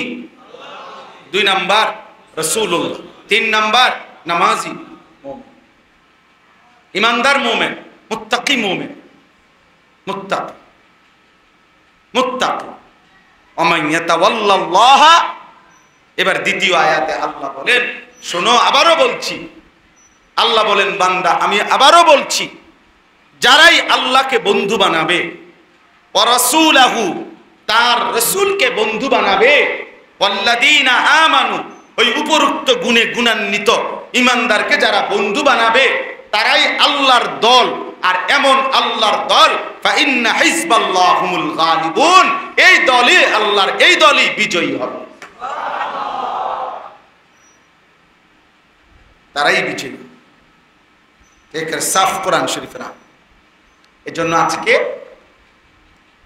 যুবক ভাই তোমাদেরকেও বলি, বয়স্ক বাবা আপনাদেরকেও বলি, কলিজার ভালোবাসা মুসলমান হিসাবে আল্লাহর প্রতি, রাসূলুল্লাহ সাল্লাল্লাহু আলাইহি ওয়াসাল্লামের প্রতি, তো নামাজি মুমিন ইমানদারদের প্রতি। এজন্য মহব্বত, ভালোবাসা, বিশেষ করে ছেলেরা, এই যে কয়জন ছেলে আসো প্রিয় ভাই, মনে রেখো, আমার এই একটা কথা মনে রেখো, তোমাগুলো আলাদা বলতেছি, বিশ্বাস করো ভাই, গুনাহের কোনো আকর্ষণ, এটাকে ইসলামের দৃষ্টিতে মহব্বত বলা যায় না, ভালোবাসা বলা যায়। তোমার জন্য অনুমতি নাই এমন নারী, এমন মহিলা, এমন ছবি, এর প্রতি তুমি বলতেছ আমি তাকে ভালোবাসি, অথবা সে আমাকে ভালোবাসে, অথবা আমাদের মধ্যে ভালোবাসার সম্পর্ক বিবাহ বহির্ভূত। খোদার কসম, এটাকে ভালোবাসা বলা, মহব্বত বলার শরঈ ইসলামী কোরআন সুন্নাহ মতে অধিকার না, এই শব্দ ব্যবহার করার অধিকার। মনে করেন আমি আরো বাংলায় বলি, মনে করেন যেটা রোজা এটার নামাজ বলা যাবে, যেটা নামাজ এটার রোজা বলা যাবে। ছেলে মেয়ে, নারী পুরুষের অবৈধ যত সম্পর্ক, হারাম যত সম্পর্ক, ইসলাম অনুমোদিত নয়, স্বামী স্ত্রীর সম্পর্ক না, এটা ব্যতীত যে করণের সম্পর্ক, যেই করণের টান আকর্ষণ, এইটাকে আল্লাহর কসম ভালোবাসা বলা, মহব্বত বলা অনুমতি। মহব্বত এই শব্দটি শরীয়তে যেটা অনুমোদিত ওই ক্ষেত্রেই ব্যবহার হয়। তাহলে ওইটা কি? ওইটা জেনা, ওইটা জেনা, জেনা ওইটা কি? এই জন্য ভিন নারীকে দেখা এটাও জেনা, ভিন নারীকে ছুঁয়ে দেওয়া এটাও জেনা, ভিন নারীর কথা কল্পনা করা এটাও জিনা, ভিন নারীর কথা শোনা কানে এটাও জিনা, লজ্জাস্থান দ্বারা ভিন নারীর সাথে অপকর্ম করা এটাও জিনা। লজ্জাস্থান দ্বারা করলে লজ্জাস্থানের জেনা, হাত দ্বারা ছুঁয়ে দিলে হাতের জেনা, চোখ দিয়ে দেখলে চোখের জেনা, কান দিয়ে শুনলে কানের জেনা, দিল দিয়ে ভাবলে দিলের জেনা। নবীজি বলছেন কিনা?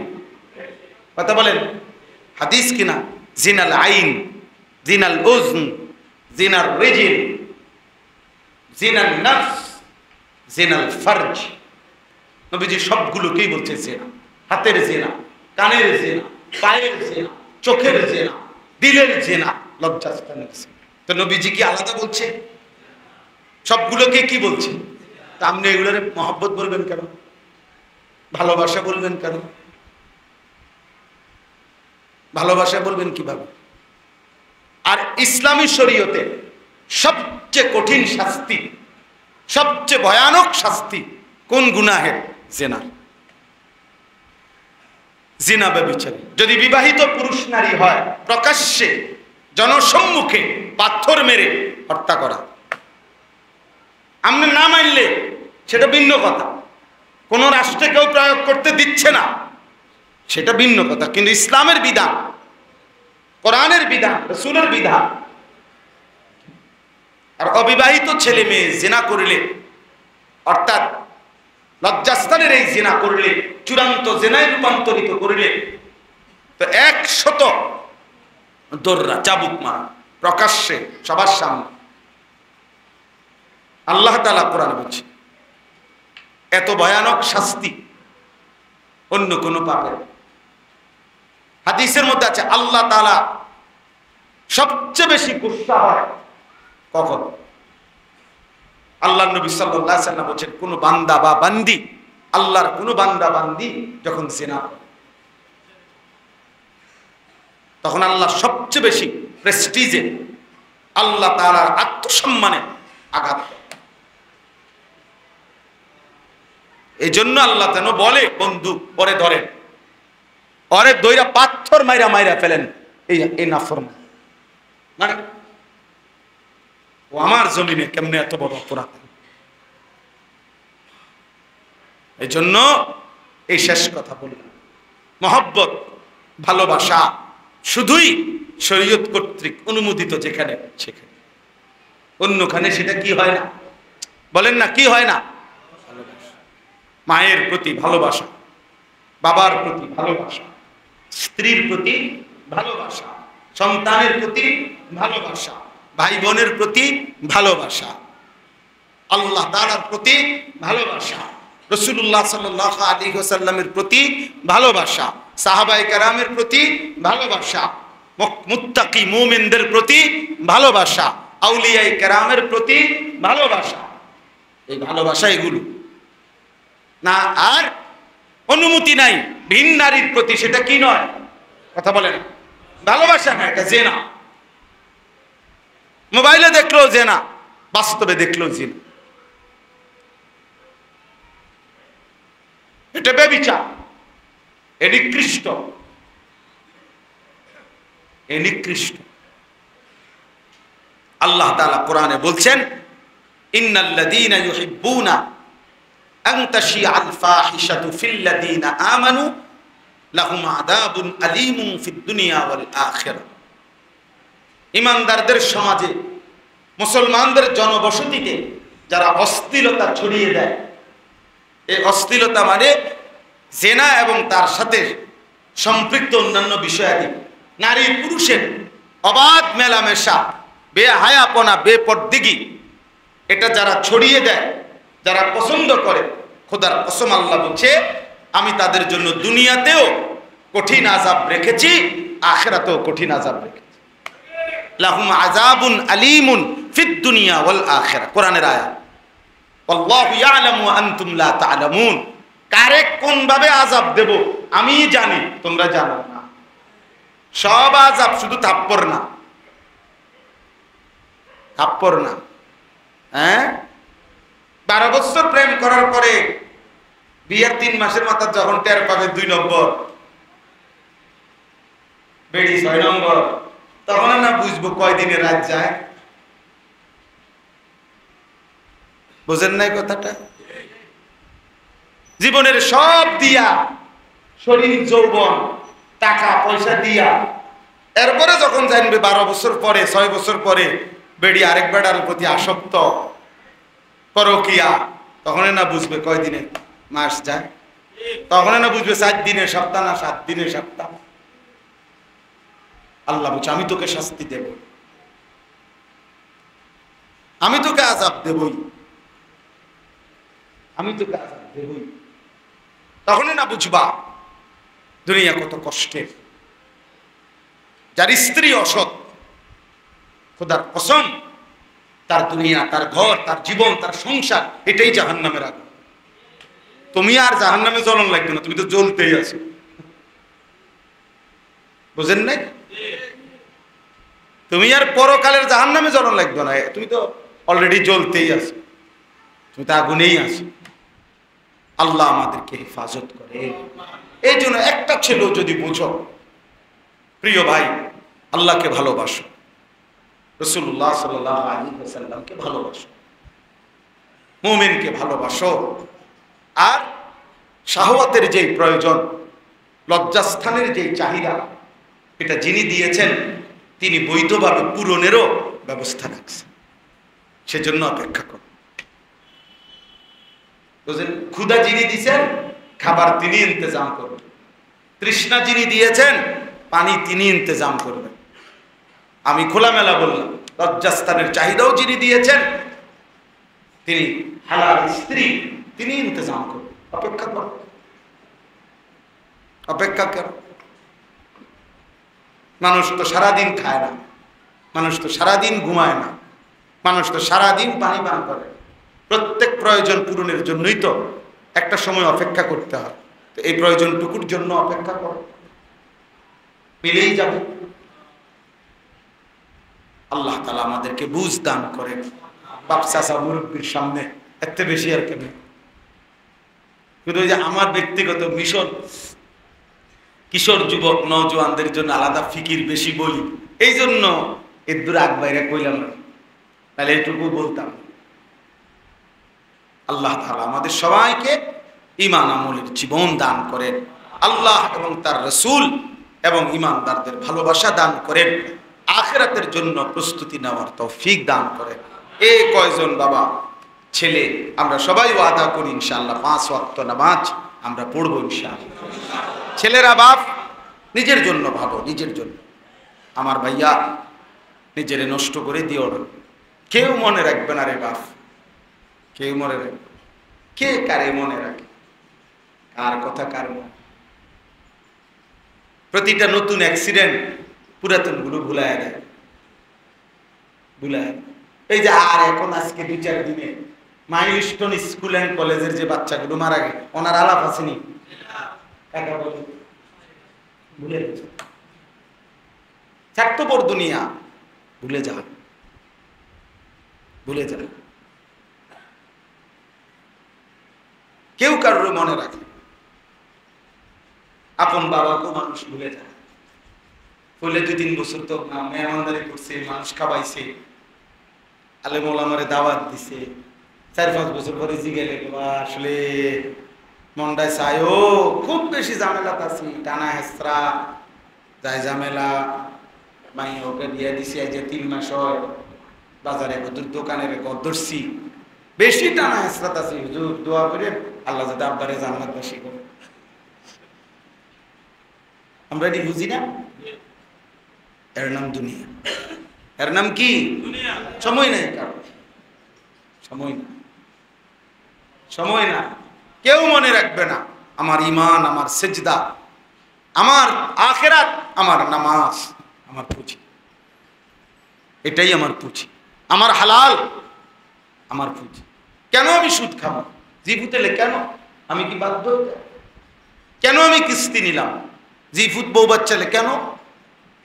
সরকার আইন করছে না আল্লাহ বলছে যে কিস্তি লইয়া হইলেও পরিবার চালাও, এ কথা আল্লাহ বলছে, রাষ্ট্র বলছে। কে বলছে? আপনি আপনি হারাম নিলেন কেন?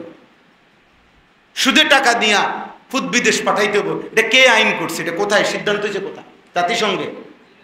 আল্লাহ বলছে এটা, মেম্বার চেয়ারম্যানে করছে এটা, তো কে বলছে? হ্যাঁ, তাইলে নিজে নিজে না, শয়তানে বলছে ওনারে। লুভি বাপ,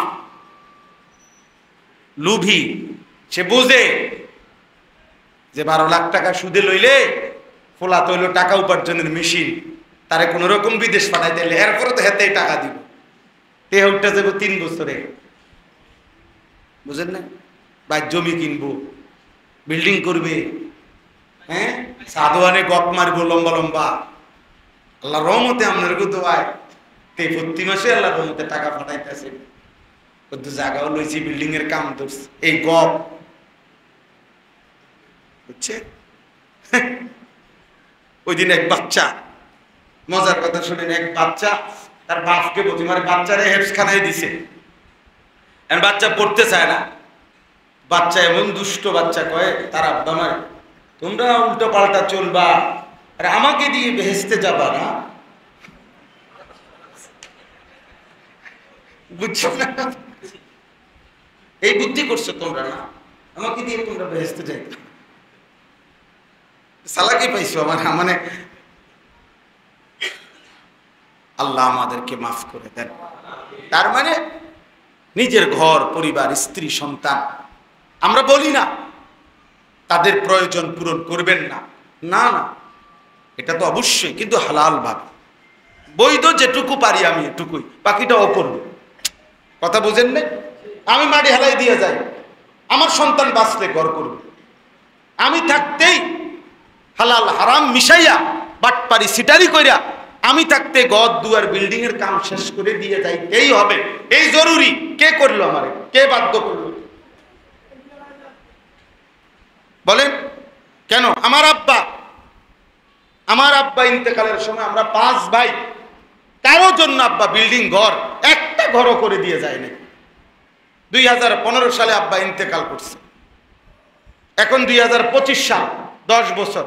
গত বছর গেছে 2024 সালের আগে 23 সালের লাস্টে বা 24 সালের শুরুতে আব্বা ইন্তেকালের 9 বছর মাথায়, আব্বার মৃত্যুর পরে আমরা 5 ভাই আলহামদুলিল্লাহ আলাদা আলাদা জায়গাও কিনছি, বিল্ডিংও করছি, সবাই এখন বিল্ডিং এর ঘরে ঘুমায়।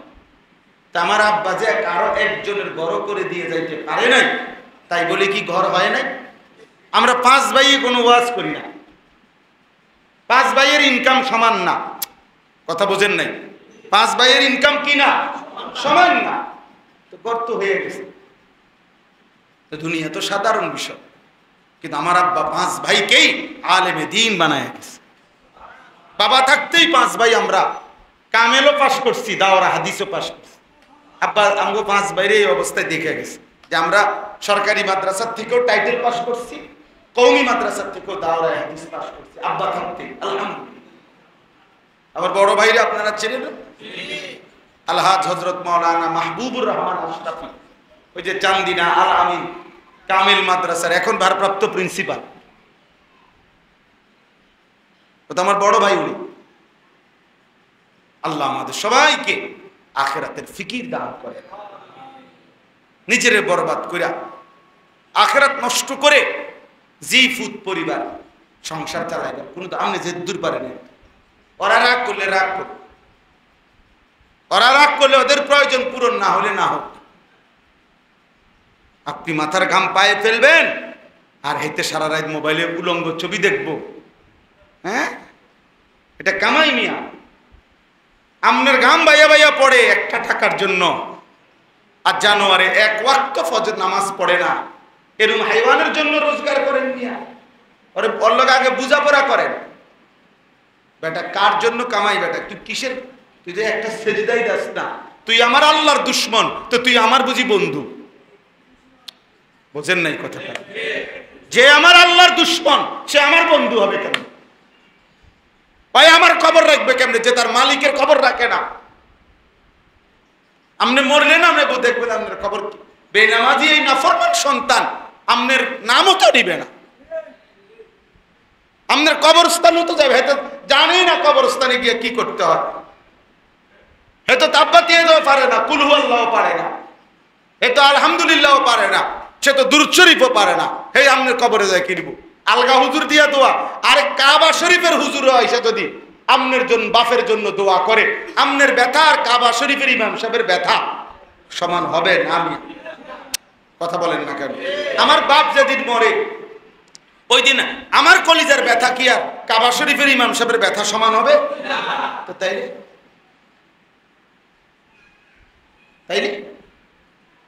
বলেন কেন নাফরমান সন্তান বানায় গেলাম? কেন নাফরমান সন্তানের জন্য সুদে ঘুষে কিস্তিতে মিথ্যা ধোঁকাবাজি করে নিজের আখিরাত? একে তো দেখে গেলাম ভাই একটা নামাজ পড়ে না, একটা ওয়াক্ত নামাজ পড়ে না, আমি তো চোখে দেখা এটা, আমি তার লাগে রোজগার করে আমার আখিরাত বর্জন করব কেন? আখিরাত শেষ করলাম কি লাগে? যা বেটা ঠিক আছে, তুই আলাদা হ, তুই তোর মতো যা, তুই যেহেতু আল্লাহ চেনো না, রাসূল চেনো না, নামাজ খালি বেরো বেটা। আমি পাইলে আমার রিজিক থাকলে আমি খামু, না খাইলে নাই না। হুজুর কম তো বুঝি তো, অহন যদি পোলা পান্ডে কি করি উল্টা পাল্টা কই, বুড়া বয়সে না খাইয়া মরণ লাগবো না। বুড়া বয়সে যারা 3 বেলা খায় তারা আর মরে না, না এরকম কোনো লোকের মৃত্যু তো হয় না, না না অসম্ভব, হয় না, হয় এমন লোক তো মরে না। তো তাই হেতে মরে না, ওই বেটা মরে কেন? উনি তো খানা খাইছে ঠিক মতো, বুঝেন নাই আপনি কথাটা? তাহলে মৃত্যু কি বাতের উপরে? খানার উপরে নেই মৃত্যু। খাইতে পারলে মৃত্যু হয় না, আর খাইতে না পারলে মৃত্যু হয়ে যায়, এটা নিয়ে হিসাব। তো মৃত্যু কার ফয়সালা? ভাত খাইতে আমার বাসার পাশে ছেলে, কোটিপতির ছেলে, একটাই ছেলে, মেডিকেলে লাস্ট বর্ষ, শেষ পরীক্ষা দিবে আর একটা পরীক্ষা বাকি, এক বাবার বাপমার একমাত্র ছেলে, আর মেয়েও নাই ছেলেও নাই। আহা, আমরা কত আদর করতাম এই ছেলেটাকে। মেডিকেলে লাস্ট ইয়ার ছেলেটা, আর একটা পরীক্ষা বাকি। এই দিন ভাত খাওয়াইতেছে মা, এরকম দিন খাওয়াইয়া খাইতে খাইতে এক পর্যায়ে মার হাতে খাওয়াই দিত ওই ছেলেটাকে। এত আদর করতো মা ওই মহিলা, আমার বাসার পাশে। পরে শেষে একটা লোকমা বাচ্চাটা বলতেছে আমি আর খাবো না আম্মু। আর মাই কইতেছে আব্বু আব্বু এই লোকমাটাই আব্বু, শেষ শেষ, এই যে পানি, মানে পানি তো হাতে রাখছে। আরে এটা আমরা বাচ্চাকে বলি না যে ঠিক আছে আম্মু, এইটাই আমি। এই শেষ লোকমাটা জোর করে দিছে ওরে মুখে, পানি দিছে খাইতে। পানিটাও সে খাইছে, বুকের মধ্যে মনে আটকায় গেছে, পানি হোক খাবার হোক। এই কিছুক্ষণ পরে হসপিটালে দিছে, মারা গেছে। কি আমি তো দেখছি কত আদর করতাম ওরে আমরা। ওই মা পাগল হয়ে গেছে মনে হয়, যেন ওই বাবা পাগল হয়ে গেছে। উনিও পরে এই 4 তলা বিল্ডিং, এটা পুরা বিল্ডিং সহ বিক্রি করে এই এলাকার থেকে মানে মনের কষ্টে চলে গেছে। ওই যে গেছে আর ওই তারি না, কুমিল্লা শহরে। আল্লাহ আমাদেরকে হেফাজত করেন, বুঝতে শিখেন। আমার অস্থিরতা হলো এই কথাটা বুঝানো যে বাপ, আপনারা যারা উপার্জন করেন আপনারা আপনাদের আখিরাত নষ্ট করেন না। সুদে টাকা নিয়েন না, কিস্তিতে টাকা নিয়েন। অভাব থাকুক, অভাব থাকবে।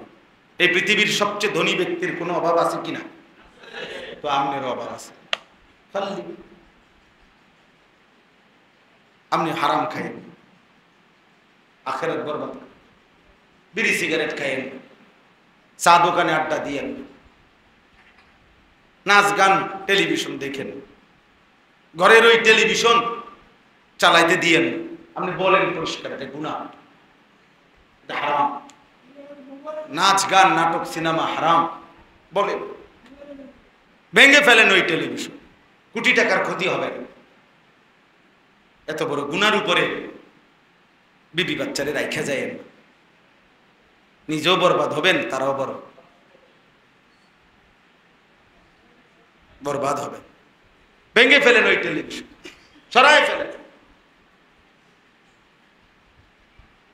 ছেলেকে বলেন, মেয়েকে বলেন, স্ত্রীকে বলেন, শেষ এটা বলবেন, এই শেষ কথা আমার।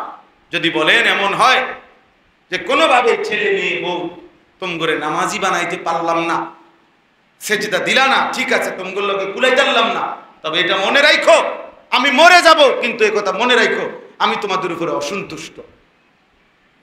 এই কথা কইয়া যাবে, বুঝেন নাই আমার কথা? ছেলেরে বলেন ফুত, আমি মৃত্যুর মুহূর্ত বলে গেলাম আমি তোর উপরে অসন্তুষ্ট, এবার দেখি তোরে হাসরের ময়দানে কে বাঁচে। যারা মা অসন্তুষ্ট, বাবা অসন্তুষ্ট, ওই বাঁচবে কেন হাসরের ময়দানে? আপনি যুদ্ধ করেন, আল্লাহ আমাদেরকে তৌফিক দান করেন। সুবহানাল্লাহি ওয়া বিহামদিহি, সুবহানাকাল্লাহুম্মা বিহামদিকা, আশহাদু আল্লা ইলাহা ইল্লা আনতা, আস্তাগফিরুকা ওয়া আতুবু ইলাইক। আলহামদুলিল্লাহি রাব্বিল আলামিন। মাওলাই করিম আপনি মাফ করে দেন, আয় আল্লাহ আপনি মাফ করে দেন। আগামী জীবন আপনি সুন্দর করে দেন, ঈমান আমল দান করেন, আপনাকেই ভালোবাসবার তৌফিক দান করেন, প্রিয় নবী সাল্লাল্লাহু আলাইহি ওয়াসাল্লামের ভালোবাসা দান করেন। আয় আল্লাহ আপনি কবুল করে নেন, আপনি কবুল করে নেন, আল্লাহ আপনি কবুল করে নেন। স্ত্রী সন্তান নিয়ে আপনাকে মানার তৌফিক দান করেন, বিবি বাচ্চাকে নাফরমান বানাইয়েন না মাওলা। আল্লাহ স্ত্রী সন্তানের কারণে বেইজ্জতি কইরেন না, আয় মাওলা মাফ করে দেন, মাওলা মাফ করে দেন। ছেলে মেয়েদেরকে নামাজি বানিয়ে দেন, বিবিকে পর্দানশীল বানিয়ে দেন। আল্লাহ আমাদের প্রত্যেককে হালাল উপার্জনের জন্য ফিকির করার তৌফিক দান। হারাম খাওয়াইয়েন না মাওলা, হারাম দ্বারা চালাইয়েন না মাওলা, হালালের উপরে সন্তুষ্ট হওয়ার তৌফিক দান। হালাল দ্বারা প্রয়োজন পূরণ করে দেন মাওলা, হালাল দ্বারা প্রয়োজন পূরণ করে দেন।